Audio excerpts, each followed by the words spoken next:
Don't start the first business. If you want to build a big business, buy a big business. So far, I've done about 5 transactions, doing about 33 million pounds in revenue. Well, give us three. Three of the best industries. I'm speaking to the people that think they can do this, who've got the balls to try. Are there any secret software sites or tools to find your first deal? There's a website called, I should be getting paid for this. Yo, my people, today we've got a mad one. We're interviewing an entrepreneur that's gone from 0 to 42 million pounds with a secret strategy called leveraged buyouts. Private equity firms have been doing it for decades. And today we're going to learn exactly how you can do it step by step. Stay tuned, it's going to be a banger.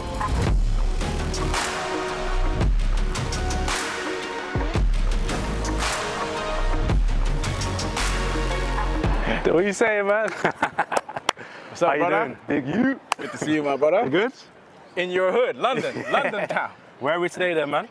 I don't even know where we're at, man. We're somewhere near Marylebone. I don't even know how you pronounce that. Marylebone. We're in central London somewhere. Beautiful place. How's your journey over? Hour and a half, can't complain, man. Yeah? Guys, if you don't know, we met Yusufa probably, when was this? A couple months ago? Yeah, 6 weeks ago. 6 weeks ago, yeah? Yes, sir. And he spoke to us about an amazing strategy, man. Like literally changing the game. Changing the game. What have you been up to recently? Hey, I'm looking for deals, man. That's Yeah? what I do. I buy companies for a living in the UK, industrial businesses that are profitable, that make money, contact business owners, tell them about myself, try to buy those companies. So that's what I've been up to, bro, doing deals. Tell them about the challenge that you're working on right now and on your YouTube channel. You're documenting it. What is it? So I launched a YouTube channel called 0 to 100 million pounds, sterling, not even USD. And essentially what I'm doing there is I'm documenting the journey, trying to go from literally scratch and building a 100 million pound revenue group within 2.5 years. So we started last summer, bought the first company somewhere in Stockport, which is in England, does about 9 million pounds in revenue. Now trying to buy multiple businesses in the UK in the HVAC sector and essentially build a 100 million pound group live, Ooh. in real life. Ooh. Every Sunday we drop an episode. I love that, man. So we've got an audience of over 250,000 young entrepreneurs who want to start their first business. Cool. They ain't got money or contact. Cool. Reveal the strategy that you use. What I'm is it gonna jump called? right in there. Don't Right. start the first business. That's the strategy. Don't do that, okay? So I'm a big believer in, if you wanna build a big business, buy a big business. Stats say something like 95% of businesses started never get to £1 million in revenue, okay? And that's just revenue. Not talking about your costs, not talking about your profits, not talking about the stress of getting to £1 million, 95% chance you ain't even gonna get there, right? So what I advocate for is shortcut. Buy that revenue, buy those businesses. In the UK, there's like hundreds of thousands of businesses, and some of these companies need a change of ownership. Yes. For different reasons, either because maybe the sellers have been running it for 10, 20, 30, 40 years, or because they need to retire, or for whatever reason, they have other interests. I come across some people that have a massive property portfolio, which makes more money than their business. So their interest in running those businesses is depleted. Yeah. So essentially what you do is you step in, you represent yourself as you are, as a bona fide buyer, get that seller to agree to sell you the business, one. Second, line up the capital, starting with the debt, get the credit in place. And then third, contact investors, get the equity, buy the business, become a shareholder, put in a management team, and go do it again. Yes, man. So for people that don't know who you are, Yep. tell us a bit about your background. Where Cool. you come from? How'd you get into this business? Cool, so my name is Yusufa. I'm originally from West Africa, the Gambia, born and raised there, spent 4 years in America, lived in the East Coast, Washington, Maryland. I then moved to London, lived here for 5 years, went to university in Greenwich, studied business management, did the bachelor's, got out, didn't get the master's. I said, hey, let's get straight to it, you know what I'm saying? I'm an entrepreneur, I've been building businesses since 2010, and then did a lot of things. 2019, I started buying businesses, bought the first company in Newcastle, did about 2.5 million pounds in revenue. How old are you? I'm 37, turning 38 next When month. you bought the first business? 31. So far, I've done about 5 transactions, bought 5 companies, built 2 groups. My first group is a steel fabrication group. We got about 300 full-time employees across the UK, doing about 33 million pounds in revenue, about 2 million pounds pre-tax profit. Last year, I set off on this journey to build a HVAC group from scratch, from literally 0 12 months ago. We're trying to take that to 100 million pounds in like 2.5 years. I love that, man, because traditionally it's like a lot of grey hairs and older people that Yes, sir. are buying. Look, man, let's just boil this shit down to like simple Simon, right? What are you actually trying to do? I think when we refer to this as finance, we're sort of overcomplicating it. What are you actually doing? You're solving people's problems, right? So whose problem are you solving? What is the constituency that you're helping? First of all, the business owners. For one reason or the other, they may have owned that company for generations. They may have run it for the last 20, 30 years. For one reason or the other, maybe they're open to the idea of selling, of an exit, retirement, or for whatever reason. So the problem you're solving for that constituency constituency is you're giving them a path to an exit. And you're not asking for no favors. You're not asking for them to hand you that company for free. You're going to pay them for that company. It's okay. I know you ain't got the money. Stay with me. You're going to give them some money, okay? So they say, cool, I'll sell you my business. Can you get the money? I'm going to get the money. Okay, how? 3 things. First, deal flow. That's the business. Then you go to what?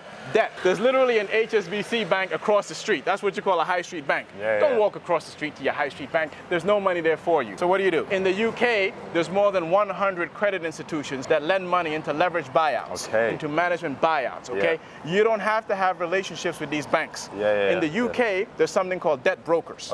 Essentially what they do is you hire them on a no cure, no fee basis. You take your deal to them. For example, a company does say 12 million pounds in revenue and say 1 million pounds in pre-tax profit. You agree with the seller that you buy that company for, call it 3 times profit, 4 times profit, 5 times profit. You take that deal to the debt broker, they'll go find you the debt. They'll go speak to the banks on your behalf and they'll come back with offers from the bank. The bank may say, well, it makes £1 million in profit, I'll give you 2 million. I'll give you 2.5. I'll give you 3 million.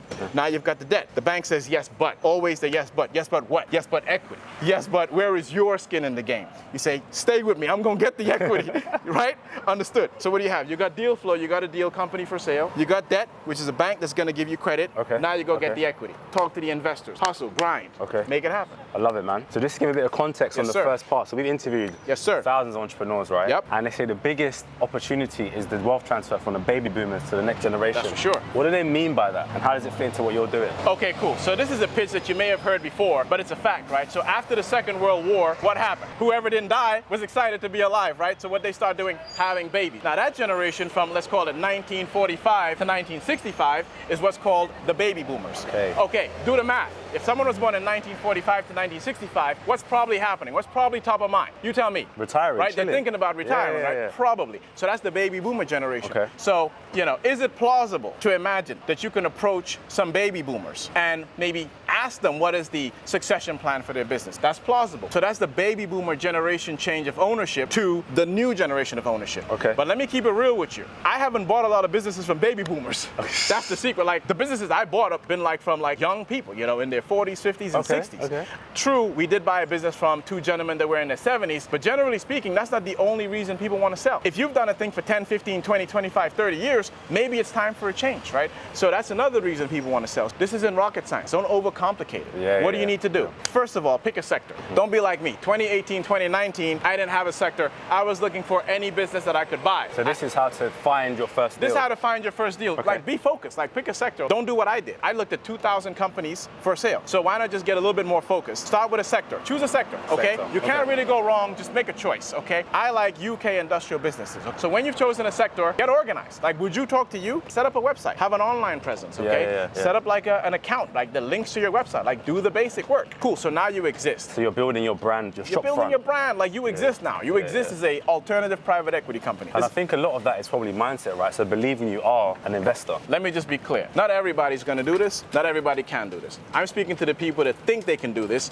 who've got the balls to try. I'm telling you, you don't need permission from me, from your parents. You don't need permission from nobody. Just do the work. Set up a website, online presence, okay? Approach people, approach business owners, talk to them, find out what their challenges are, find out whether they would consider an exit. You might run into some business owners that would consider an exit. Ask them what their valuation expectations are. Maybe it's reasonable. If it's unreasonable, move on. You're looking for the reasonable expectations. What is reasonable? Between 3 years of profit and 5 years of profit, okay? You find a business owner who makes profit every year, £1 million plus, who has reasonable expectations, make them an offer. 3 times profit, 3.5 times profit, 4.5 times profit, 5 times profit. Make them an offer till they say yes. Try to find out what would work. When they say yes, capture that in a 1-page document called a letter of intent. Now you got a deal. Okay? What do you do now? What do you do next? You go to the banks. Okay? All right, before we give them the bank stuff, we don't get in the banks that easy. It's coming soon, soon. Yes, sir. What are the best industries to get into, man? I like to think of it like this. Assume that you're gonna be in that sector for at least 10 years. So what sector would you not mind being in for a decade plus? That's the real question. This ain't AI or ChatGPT or something that's gonna come and go. So you need to really think what could capture your curiosity for the next 10 years. You're maybe in your 20s, maybe in your 30s. This is essentially your midlife. Because I quite like e-com businesses, right? Well, are they good to get into? Because they're online. Rule number 1, there are no rules, okay? You can maybe buy e-com businesses. I don't like buying e-com businesses. Why? Well, I only want to try to buy businesses that I can actually buy. So my key lever of doing deals is leverage, debt. So the question I'll ask myself is this a business, is this a sector that can actually capture debt? E-com, where are you going to raise the debt from? They've got no assets, right? It's typically flimsy businesses that were not literally existing 5 years ago. Brand new brand. What do banks like? They like stability. Okay. They like predictable cash flow. Traditional right? businesses. Traditional. Our oldest company has been trading since the 1860s, bro. Okay? Our second oldest company trading since 1928. They ain't sexy. Sector AI that makes probably money. won't replace it, right? Look around us. All of this is steel. Yes. Can you replace that hotel with AI? Probably can't. You might use AI to check people into the hotel, but we live in a physical world. We live in a physical world. Okay, so construction is a good one. Give us three. Three of the best industries. High level. B2B services, I really like that. Because the customer is another business, meaning you probably send invoices, meaning you probably have an option for repeat business, and you can actually build a relationship. Manufacturing. So I like industrial companies and manufacturing companies. So I would say those are two that I can give you as like hyper umbrellas. And then beneath those, take your pick, whatever you want. And then what's the pitch? So say I found a construction company. Yeah. I'm calling them up. Have you got a pitch? I actually don't really like hardcore construction companies. The way that you raise money is through debt, as I mentioned. Construction companies struggle to attract a lot of debt. Let's say the construction industry, including things like HVAC, including things like plumbing, that's cool. What is the pitch? First of all, you don't need to know what you're gonna say. You just need to know what you need them to hear. I.e., what message do you need to get across? First of all, you need to introduce yourself. Like, who the hell are you? And why are you the right person to buy the business first? Second of all, you need to understand about the business. Like, just because they're at the table doesn't mean it's a good deal. So you need to understand the history of the company, the reasons for sale, their valuation expectations, whether it makes money, how long it's been making money, okay? Third of all, what do you need? You need access to their financials, right? So the way it works in England and in the West is every year, the financial year ends and there's an annual report, which is the profit and loss, how much income came into the business, how much expenses went out, and what was the bottom line, and the balance sheet. What are the assets on one side, what are the liabilities? I.e., what does the company own, what does the company owe? You want to see these statements, okay? That gives you a sense of the size and profitability of the business. You also want to get what's called management accounts. So this is like the month on month financials going back, call it 2 years. And lastly, obviously, you're trying to do some sales, okay? You're trying to be more charming, not less charming, okay? Don't be an asshole. Okay, don't tell lies. We're in 2025, like, you can get to the bottom of anything, okay? You can check me out wherever you wish. I can't hide nothing. It's 2025, so don't lie to no damn body, okay? They're gonna get to the bottom of it, so be honest. And then last bit on this bit, what are the key indicators you look for getting a good deal? There's a difference between a good company and a good deal. They're not the same. You can find a fantastic company, say it does 12 million pounds in annual revenue, so literally £1 million a month in revenue, and say it does 1.2 million pounds in pre-tax profit. Hey, that's a great business. And say it did that for the last 3 years flat, it just makes money, prints money, growing 3%. Great business, great. But if you pay 10 times profit for that business, that's a terrible deal. You don't overpay. You're gonna lose money, right? Or you need to come with extraordinary value to extract some value. A good business can be a bad deal. Similarly, an okay business that maybe ain't so sexy can be a great deal. So it's based on the multiples. Look, it's based on the sustainability of earnings, the order book. Are they gonna make more money next year? Are they gonna keep making money? The team, do they have infrastructure that can keep generating those earnings, and the valuation? Good deal is all of those things coming together. And I would say the last thing is your rapport with the sellers. Right? This is humans. You can't trick no one. Typically, when you buy a business, you have what's called a handing over period. The sellers stay on in some capacity. Either they stay on as managing director or as a consultant. You're going to be working with these people. They're going to be your partners, your de facto partners, okay? So don't bullshit no damn body. Got you, it's man. 2025. Okay, keep it real with people. I love that, yes, man. Sir. We're going to go into how exactly to raise funding. Let's do it. But let's go for a little walk. Boom.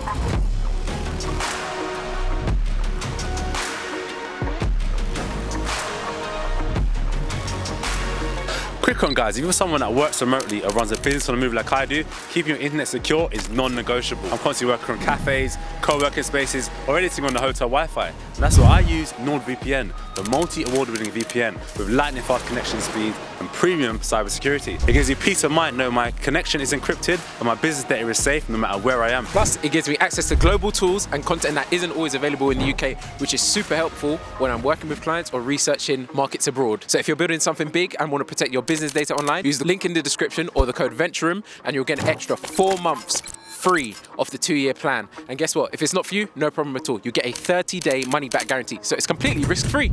Anyway, let's keep going with the video. Boom. Yes, guys, so we just walked over to Yusufa's penthouse apartment. We're going to get a quick tour.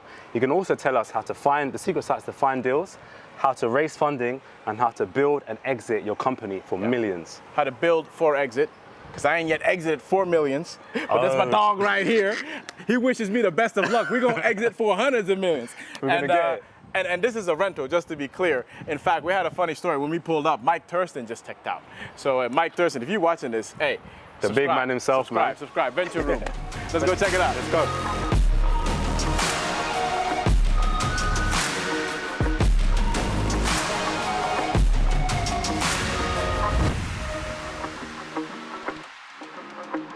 All right, so we talked about how to kind of find deals, but are there any secret software sites or tools to find your first deal? Okay, thank you for the question, sir. The thing I love about this game is there are no damn secrets, okay? So that's the good news. There's a website called Endole, endole.co.uk. So in the UK, every single business by law has to publicize its information, right? So every year you report your financials, and there have to be other information about the number of owners, stuff like that. So what Endole does is it takes all of that information and puts a user interface in front of it so that it's easy to essentially search for companies and get a bit more information about any business. So Endole is a very good tool. Okay. If you're looking for deals, there's a website called dealopportunities.co.uk, and it's literally what it says on the tin. I should be getting paid for this. I don't even know who's behind them damn sites. You know what I'm saying? But it works, okay? So I'm trying to give you all an the affiliate game. link ASAP. ASAP. ASAP. Is there a way to find off-market deals that aren't like... Yep. When you're looking for businesses to buy, there's sort of two types, right? Ones that are actively listed for sale, meaning the sellers have put their hands up and said, we want to sell. Okay. Typically, they would hire a broker. That broker will prepare an information memorandum and market that business. Those are called on-market deals. Your question is, how do you find off-market deals? Short answer, hard as hell. Why? Because if it ain't for sale, how you going to find it, right? How you going to buy it, right? Yeah. Every business is essentially off-market. Yeah. In the UK, something like 97% of businesses are not formally listed for sale. So I can tell you how I do it, okay? Yeah. So what I do is I work with buy-side brokers. We pay them a retainer. It's not a lot of money. So essentially what I've done there is I've explained to them what I'm looking for. Yeah. Right now, we're looking for HVAC businesses in the UK doing 5 to 25 million pounds in revenue, doing £1 million plus in earnings. They go out there, spread across the UK, try to find those businesses for me. They introduce our buyer profile. They get me in front of those companies. I then jump on qualified calls with those owners off market, the 97%. Ask me why. Why is that? I like doing stuff easy mode. Okay, why go the hard way when you can go the easy way? Right? We're getting all the cheat codes today, man. Come on, man. All right, cool. So you found your first deal. Yes, sir. What's the next stage? Is it an investor? Is it? Okay, so what you've done is you found a deal, meaning you found a business that's viable. They've accepted that they'll, sell it to you. The next thing you need to do is you go to the banks, not your high street banks, but a credit institution. Get them to give you an offer of credit. Essentially, all you want from them is called a 2x multiple on the EBITDA. That's just a fancy way of saying, if it make £1 million, can you loan me £2 million, right? And that's like the gross profit. Well, so what happens is first you have revenue, right, which is the total income coming in. Then you've got gross profit, which is what happens after you have your cost of goods. And then at some point you get down to EBITDA. That just means earnings before interest, taxes, depreciation, amortization, fancy stuff. It just means profit. It just means the paper that's going to go in your pocket after you pay, His Majesty. You know what I'm saying? Pre-tax profits, essentially, right? So you go into a bank, right? Yep. What you don't do is you don't walk into a high street bank, right? So what I would advocate doing, again, easy mode, right? Work with debt brokers, okay? So the UK market, I think it's the same in the US. There is a whole industry of agencies that essentially all they do is they represent people that want to buy businesses in front of the banks. There's like 100+ lending institutions in the UK. And what they'll do is they'll put what's called a panel. It just means a list, a panel of lenders in front of you who say, we like your deal.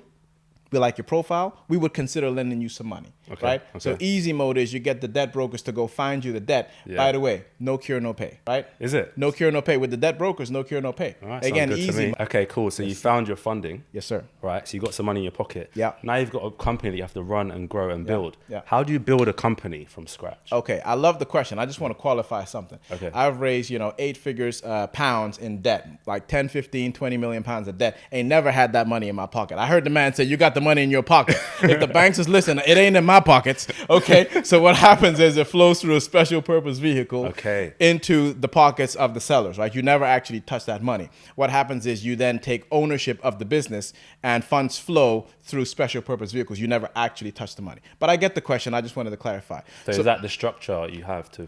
Fancy term. All a special purpose vehicle is just a company. Okay. Brand new company set up specifically for the transaction, typically 2, 3, 4 weeks before you close the deal. Just a brand new entity with no assets, no liabilities, no trading. It's simply set up to go and buy this company as essentially the bid company, right? So in private equity, they have something called holdco, midco, bidco. Okay. Fancy stuff. All that means is when they're trying to buy businesses, they set up a top company, which is a holdco. So in our case, Ventilation Ventures, that's my holding company for our HVAC roll-up. That's the holdco. You then have a midco, which is where you attract the debt as you do these transactions, okay? So that the debt is isolated from all the other businesses. And then that midco has a bidco, which is just the company that actually owns the business. So you're like 3 steps removed as the owner. There's a holdco, there's a midco, there's a bidco. And mid being middle and bid being bid, i.e. you're the one bidding. But your question was, now you've got the company, now what? How do you build it? Boom, management team. Okay, so what I don't like to do, I'm not an operator, okay, to be frank with you. I couldn't operate a steel factory if my life depended on it. You know, we got 5 of those. You know what I'm saying? So we got a team of 300 people that are more capable than me at operating those businesses, okay? I couldn't operate an HVAC group if my life depended on it. I'm trying to go from 0 to 100 million pound HVAC group within 2 years. So let me jump in there. So guys, this is a really good gem, right? So Yusufa is leveraging other people's time and expertise to then build a massive company. So you don't have to be the person yourself, right? It's connecting the dots together. That's it. It's teamwork. Hey, teamwork. It's called a relay. You don't see somebody run the whole damn race talking about we won. You know what I'm saying? So you hand the baton, right? So what do? I find the companies. Yes. I put the structures together. I attract the capital. I recruit the CEO or recruit the manager or recruit the COO. I then empower those people to run the group. They would do a better job than me anyway. It's in shareholder interest that they run the company. It's in the seller's interest that it's someone else running the company who knows something about the sector. So what do you spend your time doing in the company then? Are you involved in the day-to-day stuff or? Yeah, sometimes I get interviewed by some charming men with beards. But when I'm not doing that, I'm looking for deals. I'm Mr. Deal Flow, man. I have a setup where, as I mentioned, I have a buy-side broker. They look for companies for me. I then jump on the qualified leads. I have meetings with those people. I'm building relationships with banks. I'm having meetings with banks. Literally in, 17 minutes from now, I'm going to be pitching for money. Right? So I'm here to pitch for money. I ain't here because I think this rental's cute. You know what I'm saying? I'm here to get some money. You know what I'm saying? Let me add as well, because what I've noticed about Yusufa, right, yes, sir. is he knows what he's good at. You're good at talking to people. That's it. And he doubles down on that. That's and there's no downtime. It's back to back, right? It's back to back. Podcast, investor. Boom. You're doing something all the time. All the time. All the time. I mean, look, at the end of the day, the value that I create is through other people and with other people. I can't do nothing in isolation. I'm not a software engineer that can lock myself in the basement and, you know, build a dancing bingo app 3 months later that's a hit. I need to work with people like you. You get the message out. That helps me. That helps my deal flow. That helps my personal brand, helps my platform. I work with the buy-side brokers. They help me. They go out and they find the businesses for sale. I work with the debt brokers. They help me. They put credit in front of me. I work with the investors. They put capital at my disposal such that I can buy these businesses. I work with executives so that they can actually run the businesses. I'm Mr. Work With. I work with. That's it. So I spent a bit of time watching a lot of your videos. They're sick, guys. Make sure you check it out. But the top comment that I saw was, how do you find an investor, right? Yep. We've solved that already? Look, how do you find an investor? There's easy mode, there's hard mode. Let me give you hard mode first, okay? Hard mode is this. What are you in? You're in the business of sales, okay? So why you, why now, why this? Organize your thoughts, okay? Meaning, find out exactly what it is you're pitching. What's the sector, okay? What's a specific business? How much money does it make? Gather all this information into a data room, i.e. a Dropbox, okay? Organize all those thoughts and then do a sales process. Hit up not 1, but 1,000 investors, people with money. Keep asking until someone says yes.